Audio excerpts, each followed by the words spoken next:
Hello everyone. आज हम इस वीडियो में कॉन्स्टिट्यूशन ऑफ इंडिया के थर्ड पार्ट को डिस्कस करेंगे। जो हमने सीरीज स्टार्ट किया है उसका यह थर्ड वीडियो है। तो अगर आपने पिछले वीडियोस को नहीं देखा है तो पहले आप जाके उनको देख लीजिए, फिर आप इसको देख सकते हैं। तो आइए स्टार्ट करते हैं। हमने पिछले वीडियो में 234 तक किया था, तो इसमें हम 235 से स्टार्ट करेंगे।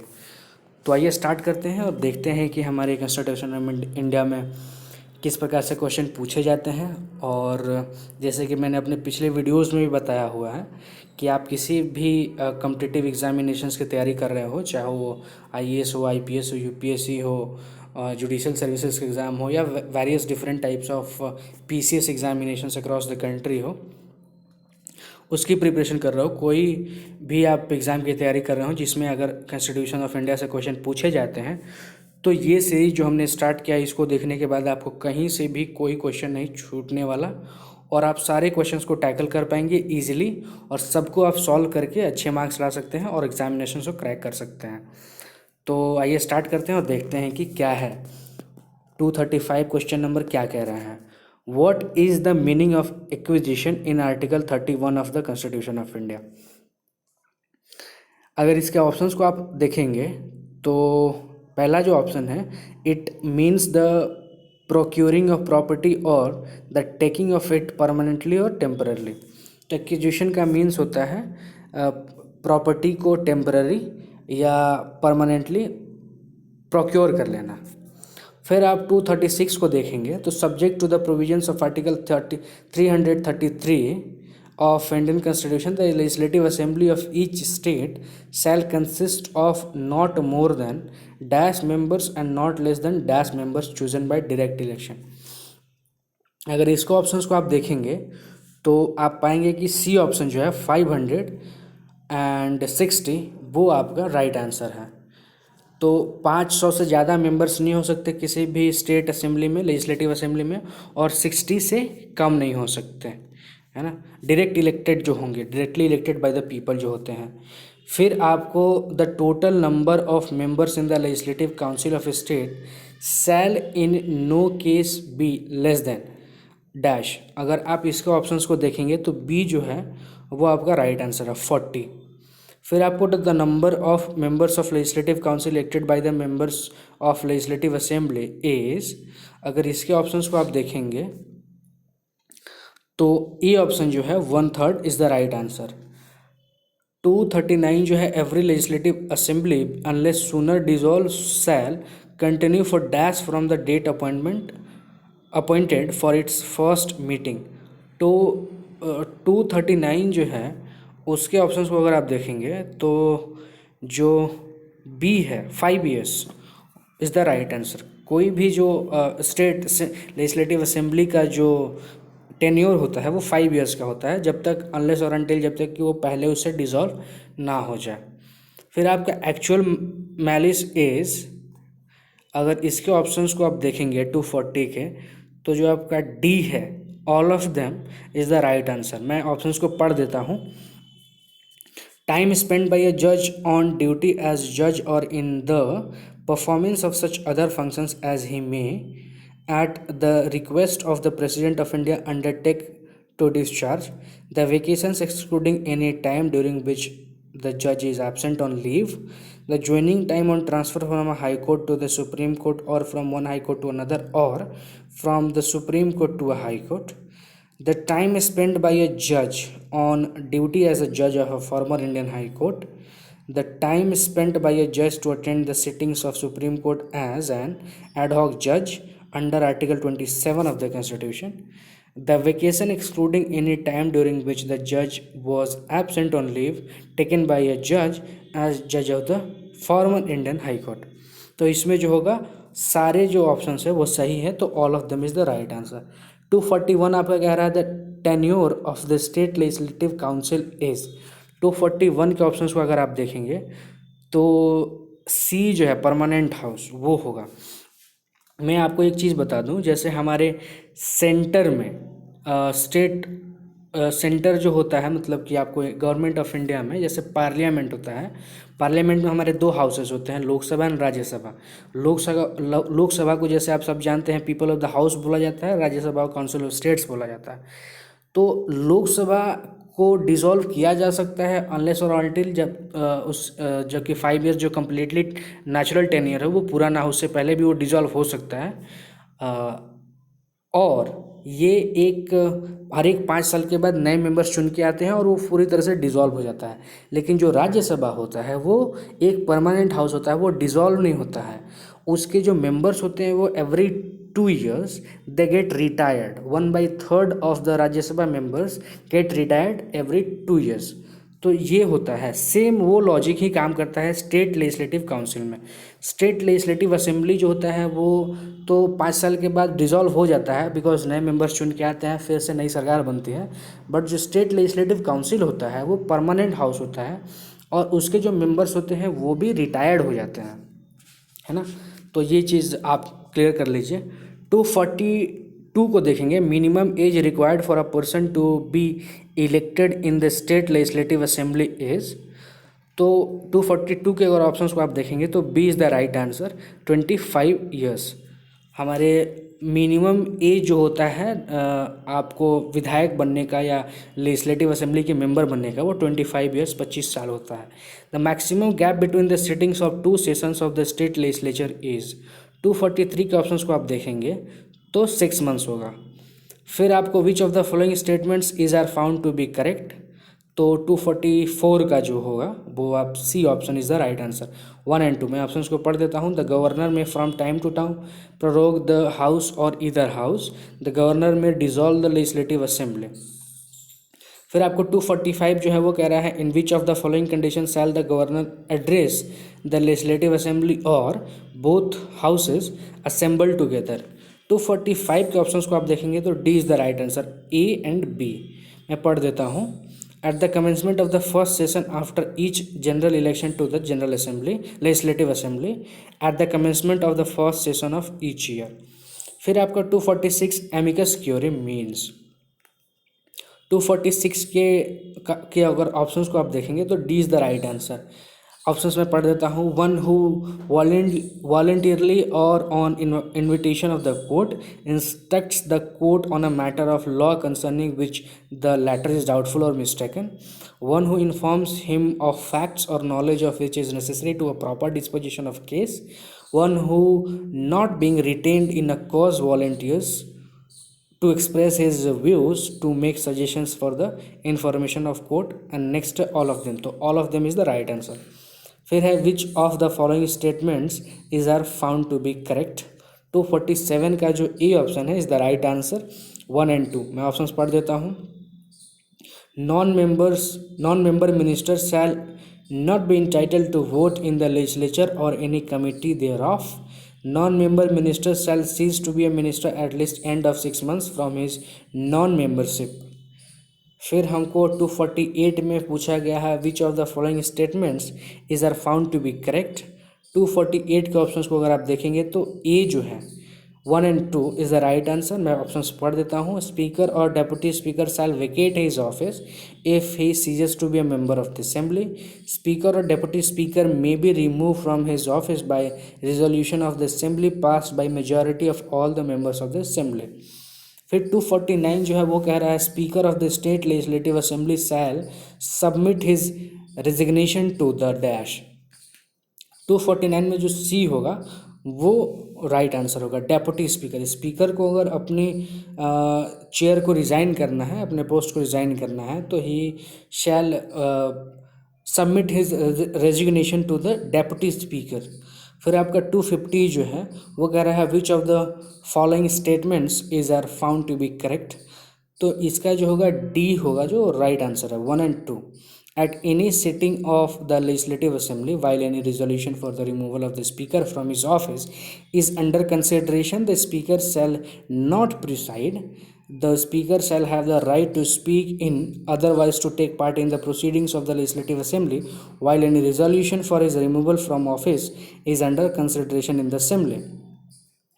251 जो है which of the following statements are found to be correct. तो इसमें जो हो जाएगा डी हो जाएगा 1 and 2। The meetings of the state legislative council are presided by dash, तो 252 में आपका सी हो जाएगा chairman.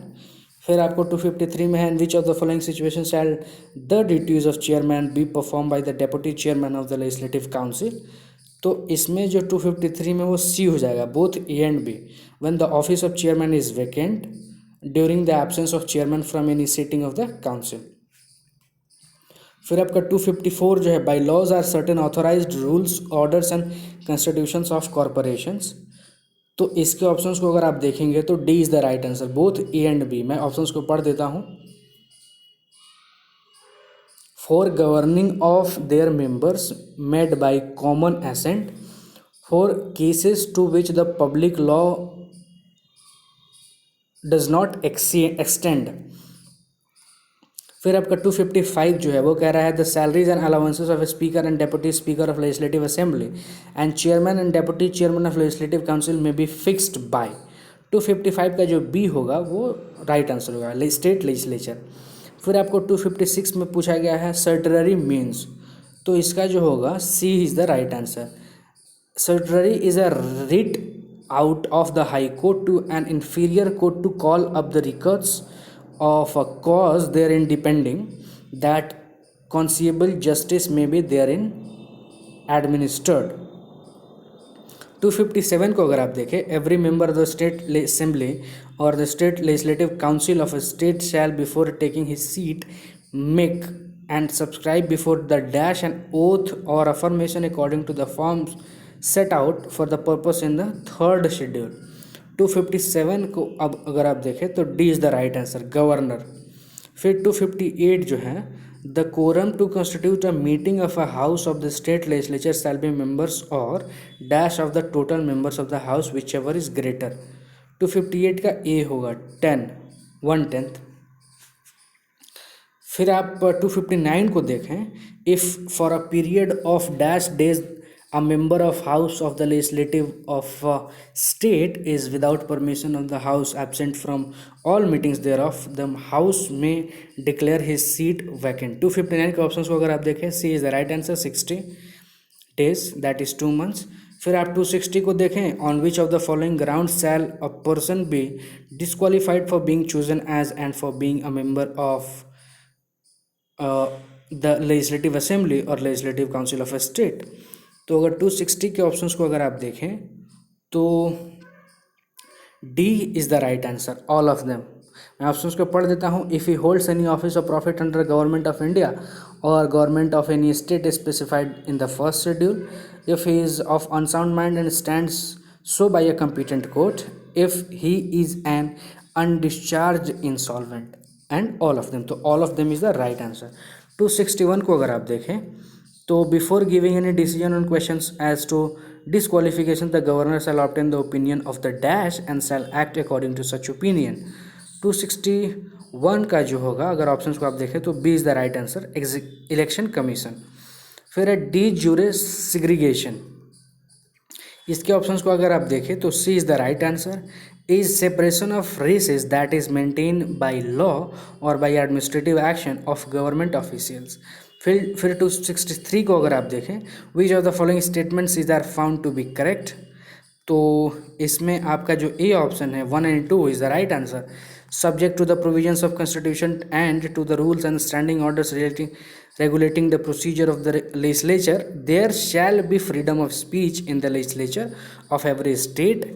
No member of the legislature of a state shall be liable to any proceedings in any court in respect of anything said, and no person shall be so liable in respect to the publication by or under the authority of a house of such a legislature of any report, paper, votes or proceedings। फिर आपका 264 D मिनिमिस, इसके अगर options को आप देखें 264 को तो C is the right answer something that is not sufficiently important to warrant adjudication. फिर 265 है आपका salaries and allowances of members of state legislative assembly and state legislative council shall be determined by, तो 265 का जो answer होगा वो B होगा state legislature. फिर आपका 266 if after a bill has been passed by the state legislative assembly having a legislative council and transmitted to the legislative council.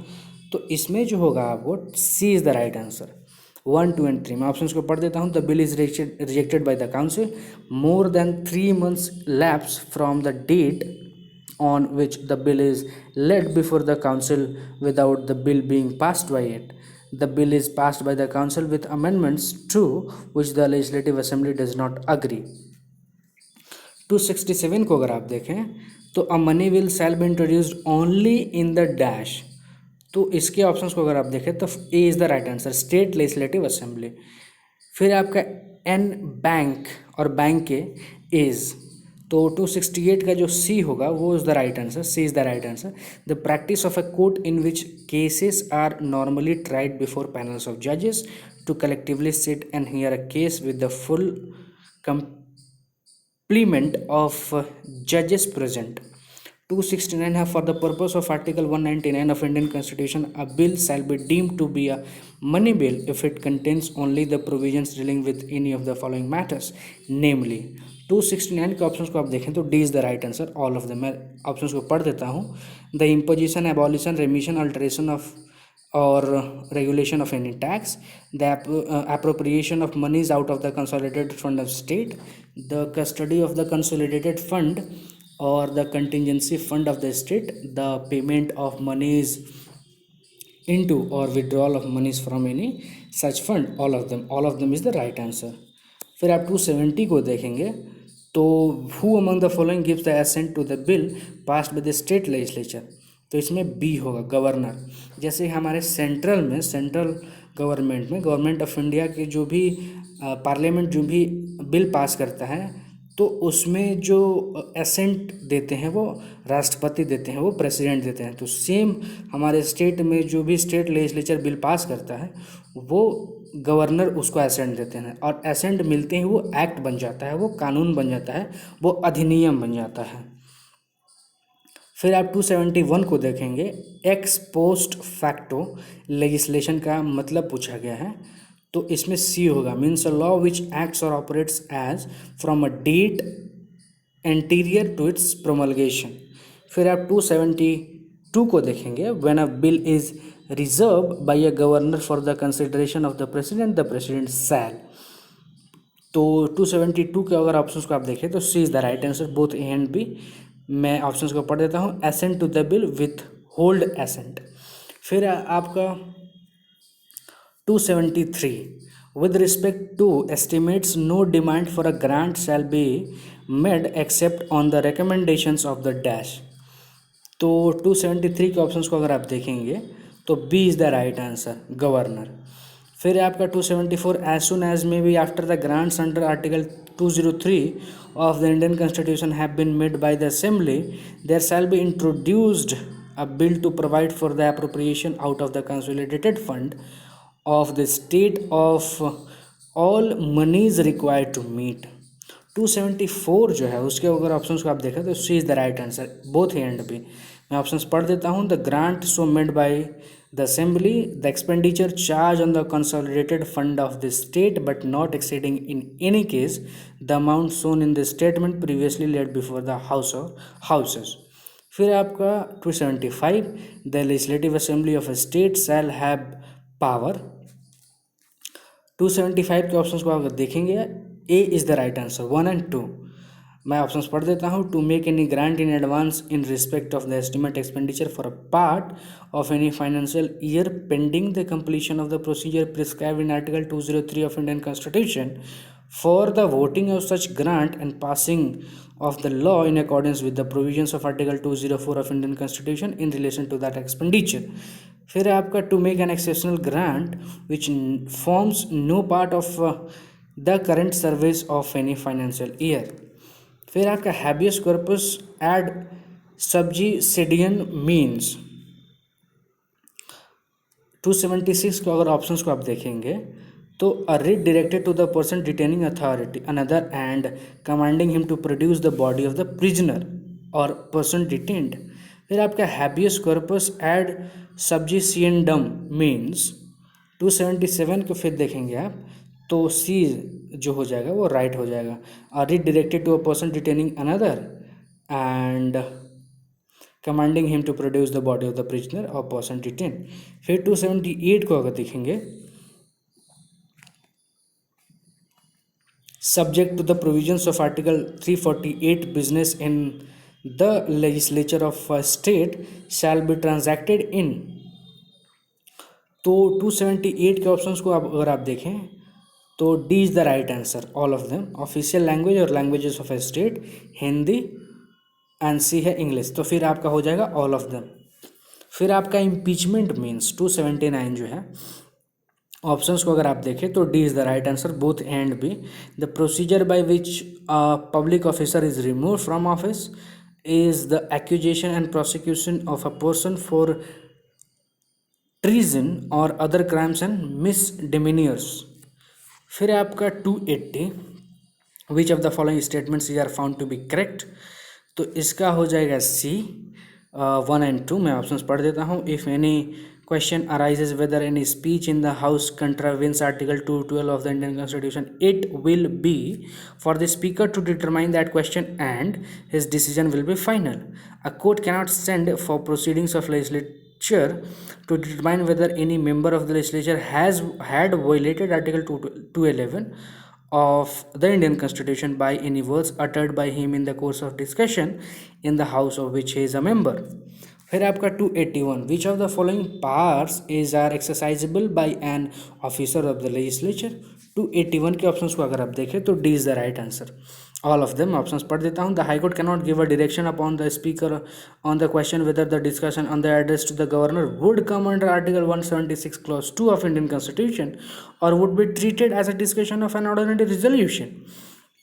फिर आपका no writ will lie against the speaker और other officer of legislature to interfere with proceedings of the legislature. फिर आपका the human immunity is restricted to matters of procedure and would not extend to any matter relating to the constitution of the legislature itself and all of them, तो all of them is the right answer. फिर आपका जुरिस्डिक्टियो इमैनेट means, इसमें जो हो जाएगा आपका 282 में C is the right answer, both A and B. A jurisdiction proceeding from the constitution of a court, और फिर आपका jurisdiction inherently possessed by a court although not specially conferred, तो 282 में जो हो जाएगा C is the right answer, both A and B. फिर आपका 283 में the governor shall not without instruction from the president promulgate any such ordinance if. 283 के अगर ऑप्शंस को आप देखेंगे तो D is the right answer, all of them. मैं ऑप्शंस पढ़ देता हूँ। अ bill containing the same provisions would under this constitution have required the provision sanction of the president for the introduction thereof into the legislature. He would have deemed it necessary to reserve a bill containing the same provisions for the consideration of the president. The act of the legislature of the state containing the same provisions had received the assent of the president. फिर आपको 284 में कहा गया है which of the following conditions are required for the exercise of ordinance making power of the governor. 284 को अगर आप देखें तो D is the right answer, all of them. मैं ऑप्शंस पढ़ देता हूँ। The governor shall have his power only when both houses of state legislature are not in session. It is not a discretionary power but must exercise with the aid and advice of the ministers.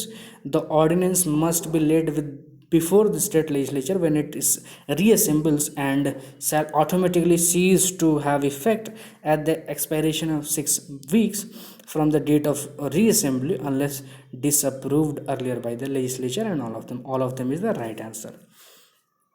फिर आपका 285 the opinion of the dash regarding establishment of a bench outside is principal seat is of a prime importance and must be treated as opinion of the high court, तो इसमें जो हो जाएगा 285 में आपका D is the right answer, chief justice of the high court. फिर आपको 286 में कहा गया है which of the following statements regarding the territorial limitations of high court is are correct, तो 286 में जो है आपका D is the right answer, both A and B. मैं ऑप्शंस पढ़ देता हूँ। As a court of record high court can punish a person for contempt committed outside its territorial jurisdiction by a person if such person happens to be within its jurisdiction, there is no power in the High Court itself to arrest for a contempt of a person who is outside its jurisdiction. फिर आपको 287 जो है वो उसमें कहा गया है every जज of a high court shall be appointed by dash. तो अगर ऑप्शंस को आप देखें तो president is the right answer. फिर आपसे 288 में कहा गया द जज of a high court can hold the office up to the age of dash. तो 288 को अगर आप देखें तो B is the right answer 62 years. मैं एक चीज़ आप यहाँ पे आपको बता दूँ कि सुप्रीम कोर्ट के जजेस का जो रिटायरमेंट का एज होता है वो 65 होता है, हाई कोर्ट के जजेस का जो रिटायरमेंट का एज होता है वो 62 होता है, और डिस्ट्रिक्ट कोर्ट के जो जजेस का रिटायरमेंट का एज होता है वो 60 होता है ना। तो आप ऊपर से देखें तो घट रहा है एज, तो इस हिसाब से आप इसको अच्छे से याद भी कर सकते हैं और भूल भी नहीं सकते। सुप्रीम कोर्ट 65, हाई कोर्ट 62 और डिस्ट्रिक्ट कोर्ट 60 है ना। फिर आपको 289 में है क्यू वारंट इज, उसका हमें मीनिंग पूछा गया है 289 में। तो अगर ऑप्शंस को आप देखें तो C is the right answer, a writ calling upon one to show by what warrant be holds और क्लेम्स अ फ्रेंचाइज और office satisfaction of the court that office is requested in is a public office and is held by usurper without legal authority। फिर आप 290 को देखें, which of the following statements are found to be correct.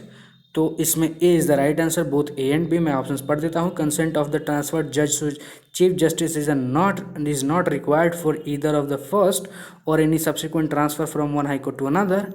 Any transfer made on the recommendation of the Chief Justice of India is not to be deemed to be punitive and such transfer is not justifiable on any ground। फिर आपको है सी ए फेसियस is dash.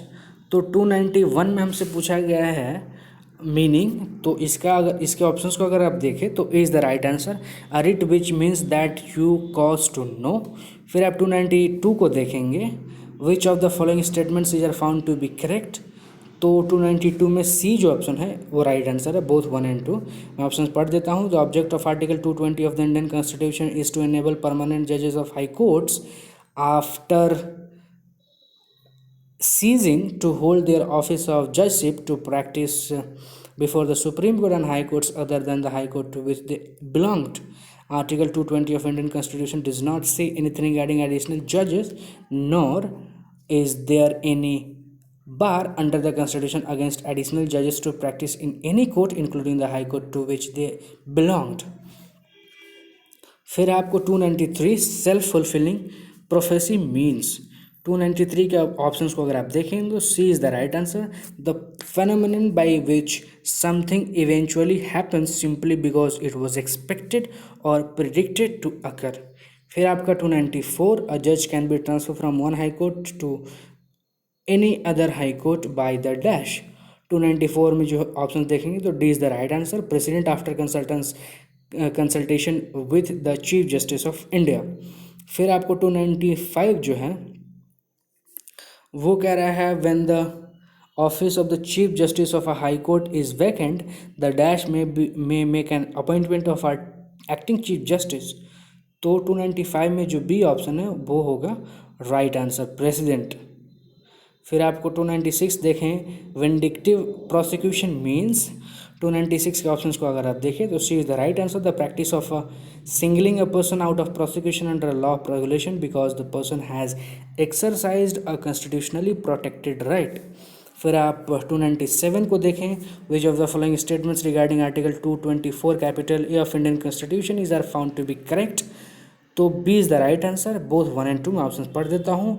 Article 224 capital A of Indian constitution permits appointment of a retired जज of a high court to sit as a जज of that high court and the recall of a retired judge is made by the chief justice of a high court concerned but with the consent of the president of India।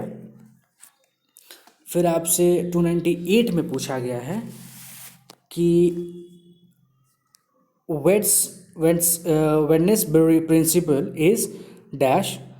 तो 298 के options को अगर आप देखें तो C is the right answer, is that statutory discretion cannot be exercised in a manner which can be held to be unlawful। फिर आप 299 को देखें, every high court shall have the power to issue any person or authority directions order or writs including writs in a nature of. Options को अगर आप देखें 299 को, तो D is the right answer. Habeas corpus, mandamus, quo warranto, all of them, all of them. जो high court होता है वो हैबियस कॉर्पस में, मैंडमस में, क्यू वारंटो में, सर्टेररी में, प्रोहिबिशन में, सब में जो हमारे पास ऑल 5 रिट्स होते हैं सब में वो डायरेक्शन दे सकता है, किसी भी अथॉरिटी को दे सकता है, किसी भी पर्सन को दे सकते हैं, किसी भी नेचर के रिट्स को वो इशू कर सकता है ना। फिर हमारा 300 जो है वो कह रहा है public interest litigation that is PIL can be entertain only at the instance of dash. तो 300 को अगर आप देखें तो B is the right answer, bona fide litigation. तो आप जो भी PIL को फाइल करते हैं, the intention of the petitioner should be bona fide not mala fide. उनकी जो इंटेंशन होनी चाहिए वो अच्छी होनी चाहिए, ना कि कोई पर्सनल इंटरेस्ट में होनी चाहिए, है ना। तो ये देखा जाता है। फिर आपको 301 अगर आप देखें, it is a writ in the nature of an order calling upon the person who has detained another to produce the latter before the court in order to let the court know on what ground he has been confined and to set him free if there is no legal jurisdiction for the imprisonment and this writ is known as. 301 के options को अगर आप देखें तो C is the right answer, habeas corpus. Preventive, फिर आपको 302 में पूछा गया है preventive detention being obviously a restraint of personal liberty by the executive, habeas corpus would lie on dash grounds. तो 302 में अगर आप देखें तो D is the right answer, both B and C, non constitutional and statutory. फिर आपको 303, which of the following statements regarding mandamus is are found to be correct. तो इसमें ए जो है वो आपका राइट आंसर है, ए एंड 1 एंड 2। मैं पढ़ देता हूँ। A writ of mandamus is issued in favour of a person who establishes the legal right in himself. Mandamus is issued against a person who has a legal duty to perform but has failed neglected to do so. फिर आप 304 को देखें, mandamus will not be issued. इसके अगर options को अगर आप देखेंगे तो D is the right answer, all of them. मैं ऑप्शंस पढ़ देता हूँ। To correct an error or irregularity in the judgment of a court which could be corrected by the appeal or revision where effective and convenient remedy is provided by the statute which created the right which has been infringed, where the aggrieved party would get an adequate remedy by an ordinary action in the civil court। अगर आप 305 को देखेंगे तो इसमें कहा गया है which of the following statements regarding prohibition is are found to be correct. तो अगर आप ऑप्शंस को देखेंगे तो A is the right answer. मैं ऑप्शंस पढ़ देता हूँ। Prohibition is a judicial writ issuing out of a superior court to an inferior court. Prohibition prevents the inferior court from observing jurisdiction with which it is not legally vested। फिर आप 306 में देखें, Certiorari under Article 220B of Indian Constitution is issued for correcting gross errors of jurisdiction, that is when a subordinate court is found to have acted। तो इसके options को अगर आप देखें 306 में तो D is the right answer, both A and B. मैं पढ़ देता हूँ, without jurisdiction or in excess of its jurisdiction. फिर आपको 307, which of the following is are the necessary parties to a proceeding of Certiorari। तो इसमें अगर आप देखें 307 में तो डी होगा। मैं ऑप्शंस पढ़ देता हूँ। The inferior tribunal or authority against whose order relief is sought, any other authority is in whose position the record remains, any person who is interested in maintaining the regularity of the proceedings out of which the petition arises or would be affected by the decision of court। फिर आप 308 को देखेंगे तो इसमें कहा गया है which of the following is are conditions of the issue of quo warranto in relation of the public office. तो इसके ऑप्शंस को अगर आप देखें 308 के तो D is the right answer. मैं ऑप्शंस पढ़ देता हूँ। The office must be public, the office must be substantive in character, that is an office independent in title, it must have been created by statute or by the constitution itself, और all of them is the right answer. 309 में कह रहा है which of the following statements is are found to be correct. तो इसके options को अगर आप देखेंगे तो 309 में C is the right answer, 1 and 2। पढ़ देता हूँ। Every high court shall have superintendence over all courts and tribunals throughout the territories in relation to which its exercise jurisdiction. The high court में also settle tables of fees to be allowed to the sheriff and all clerks and officers of such courts and to attorney advocates and pleaders practicing therein।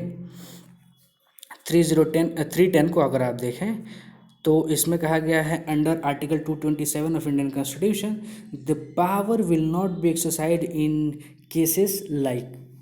तो इसके options को अगर आप देखेंगे तो 310 में आप पाएंगे कि जो डी ऑप्शन है is the right answer, both A and B. मैं पढ़ देता हूँ। To correct an error of law, to correct an erroneous exercise of jurisdiction. 311 को अगर मैं पढ़ूँ, which of the following conditions are necessary for application of article 220 of Indian constitution. तो 311 में जो डी ऑप्शन है is the right answer. A suit और case must be actually pending in a court of subordinate to the high court.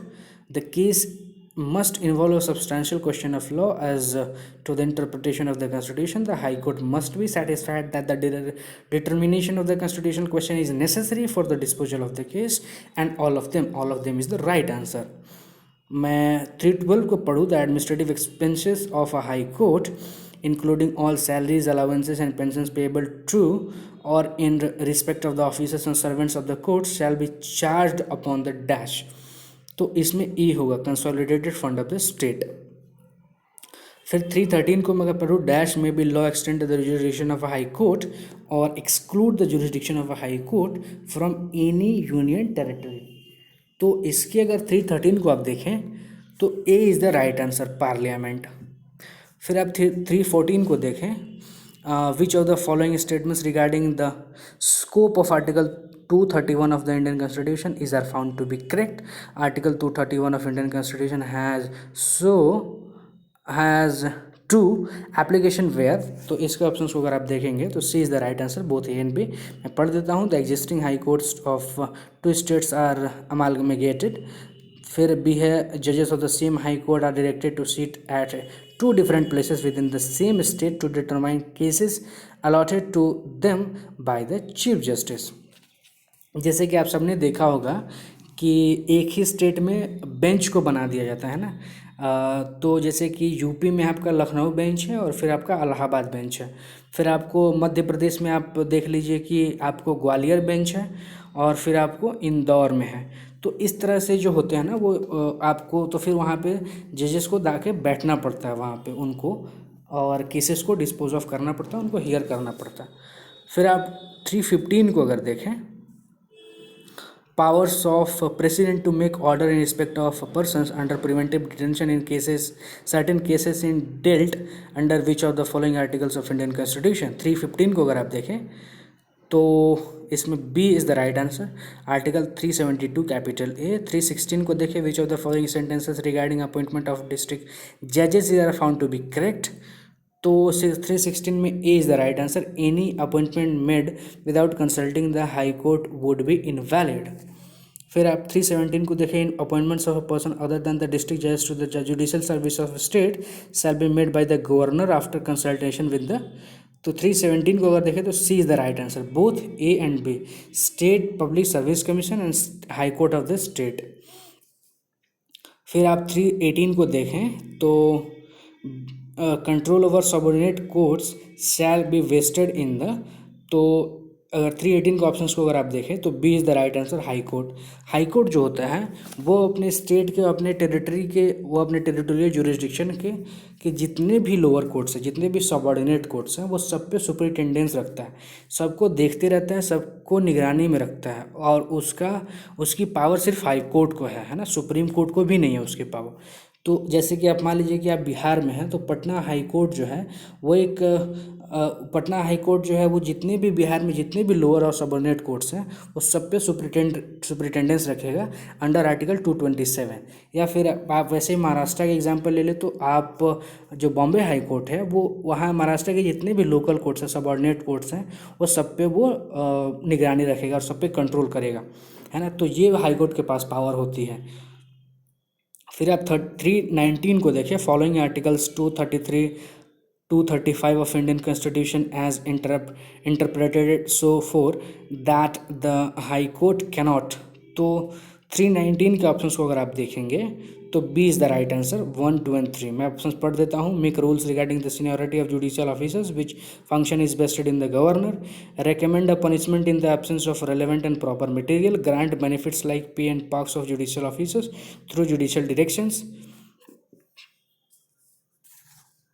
320 को अगर आप देखें, a proclamation of emergency under article 352 of the Indian constitution may be issued by the president on which of the following grounds। 320 को अगर आप options को अगर आप देखेंगे तो सी 320 का अगर ऑप्शंस को अगर देखेंगे तो D is the right answer. जैसे कि war, external aggression, arm rebellion, all of them is the right answer. फिर आप 321 को अगर देखें, which of the following statements are found to be correct, तो 321 में A is the right answer 1 and 2। मैं ऑप्शंस पढ़ देता हूँ। The state where separation of the judiciary from the executive has been effected, notifications under article through 237 of Indian Constitution have been issued to bring under the control of the High Court the magistrate exercising judicial powers, so long as no notification under Article 237 of the Indian Constitution is made. Articles 233 and 236 of the Indian Constitution are inapplicable to the existing magistrate, but once a notification is made, these magistrates are brought under the control of High Court। फिर आप 322 को देखें, union territories में B by law created by the. फिर आप इसके options को अगर आप देखेंगे 322 के तो B is the right answer, parliament. फिर आपको एग्जीक्यूटिव 323 जो कह रहा है, executive head of the national capital territory of Delhi is, तो 323 के अगर ऑप्शंस को आप देखेंगे तो A is the right answer, lieutenant governor. Delhi हो गया या जितने भी यूनियन टेरिटरीज होते हैं वहाँ का जो एडमिनिस्ट्रेटर होता है वो लेफ्टिनेंट गवर्नर होता है, एलजी होता है ना। वहाँ पे फिर आपको 324 में अगर आप देखें, who among the following make regulations for the peace, progress and good government of union territories, तो अगर 324 के ऑप्शंस को देखें तो B is the right answer, president. फिर 325 को अगर आप देखें, which of the following statement is are found to be correct, तो 325 के ऑप्शंस को अगर आप देखें तो A is the right answer 1 and 2। The high court of a union territory shall be a court of a record under article 215 of Indian constitution. अ जज of such high court shall be eligible for appointment as a जज of supreme court जज under article 124 का clause 3A of the Indian constitution. फिर आपका 326, there shall be a constituted in every state dash at the village intermediate at district level in accordance with the provisions। तो 326 के अगर options को देखें तो B is the right answer, panchayat. फिर आपको seats in the panchayat shall be reserve for the, तो अगर 327 के ऑप्शंस को अगर देखें तो D is the right answer, schedule caste, schedule tribes and womens. तो पंचायती राज सिस्टम जो होता है उसमें इन तीनों के लिए, चाहे वो शेड्यूल कास्ट हो, शेड्यूल ट्राइब्स हो या वुमेन हो, उनके लिए सीट्स को रिजर्व कर दिया जाता है। फिर आप 328 को देखेंगे तो a person shall be disqualified for being chosen as and for being a member of panchayat, तो इसके अगर ऑप्शन को आप देखेंगे तो C is the right answer 1 and 2। If is so disqualified by और under any law for the time being in force for the purposes of elections to the legislature of the state concern, if is so disqualified और under any law made by the legislature of the state. फिर आपका 329 writ of habeas corpus can not be issued, तो इसके अगर options को आप देखें 329 को तो D is the right answer, all of them. मैं ऑप्शन पढ़ देता हूँ। Unless the petitioner is in custody और detention where the effect of granting that writ would be review the judgment of a court which is open to appeal, where the detention or custody is authorized by the order of remand issued by a court of competent jurisdiction, and all of them is the right answer। 330 अब कह रहा है the legislature of a state may be law, तो 330 के अगर options को आप देखें तो is the right answer 1, 2 and 3। मैं ऑप्शन पढ़ देता हूँ। Authorized authorize a panchayat to levy, collect and appropriate such taxes, duties, tolls and fees in accordance with the such procedure and subject to such limits. Assign to a panchayat such taxes, duties, tolls and fees label and collected by the state government and such purposes and subject to such conditions and limits. Provide for making such grants in aid to the panchayats from the consolidated fund of a state. 331 को अगर आप देखें, which of the following conditions is are necessary for issuing certiorari, तो इसमें D is the right answer, all of them. The tribunal must have legal authority, the such legal authority must be an authority to determine questions affecting rights of subjects. The tribunal must have the duty to act judicially and all of them is the right answer. फिर आपका 332 there shall be constituted in every state, तो 332 के options को देखें तो D is the right answer. 1, 2 and 3 मैं पढ़ देता हूँ. Nagar panchayat for a transitional area, municipal council for a smaller urban area, municipal corporation for a larger urban area. फिर अगर आप 333 को देखें, रीजनेबलनेस मीन्स, तो इसका जो हो जाएगा C is the right answer, fairness in the circumstances. फिर है आपका which of the following statements is are found to be correct, तो 334 में ए जो होगा वो राइट आंसर होगा. 1 and 2 there shall be constituted wards committees consisting of 1 or more wards with the territorial area of municipality having a population of 3 lakhs or more. A member of municipality representing a ward within the territorial area of wards committee shall be a member of that committee. फिर आपका every municipality shall continue for dash from the date appointed for its first meeting and no longer. तो 335 का जो B option is the right answer, 5 years. फिर आपका 336 में the provisions of 6 schedule shall apply to the administration of the tribunals tribal areas in the state of dash, तो 336 में जो D है वो राइट आंसर होगा. Meghalaya, Tripura, Mizoram, all of them is the right answer.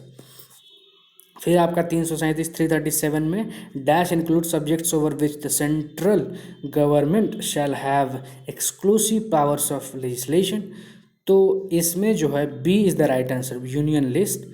फिर आपका which of the following subjects can be included in the union list, तो 338 में जो डी ऑप्शन है वो राइट आंसर है.